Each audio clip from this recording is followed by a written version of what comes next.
মে come in sir. আসো, তুমি কি ইন্টারভিউ দিতে আসছো? জি জি, আমি ইন্টারভিউ দিতে আসছি। তোমার ফার্স্ট কোশ্চেন, বলো তো এশিয়ার মধ্যে শ্রেষ্ঠ কবি কে? রবীন্দ্রনাথ ঠাকুর। তোমার সেকেন্ড কোশ্চেন, বাংলাদেশে একজন দেশপ্রেমিকের নাম বলো। এই যেমন শেখ মুজিবুর রহমান। তোমার থার্ড নাম্বার কোশ্চেন, বলো তো বাংলাদেশ কবে স্বাধীন হয়েছে?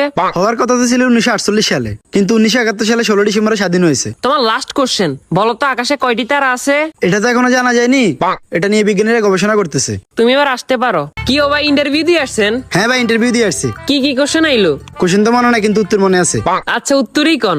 রবীন্দ্রনাথ ঠাকুর, শেখ মুজিবুর রহমান। 1948 সালে হওয়ার কথা ছিল, কিন্তু 1971 সালে 16 ডিসেম্বর হয়েছে। এখনো জানা যায়নি, এটা নিয়ে বিজ্ঞানীরা গবেষণা করতেছে। থ্যাংক ইউ ভাই, thank you. May I come in sir? আসো। তোমার নাম কি? রবীন্দ্রনাথ ঠাকুর। তো তোমার বাপের নাম কি? শেখ মুজিবুর রহমান। তোমার জন্ম কবে হয়েছে? হওয়ার কথা তো ছিল 1948 সালে, কিন্তু 1971 সালে 16 ডিসেম্বর হয়েছে।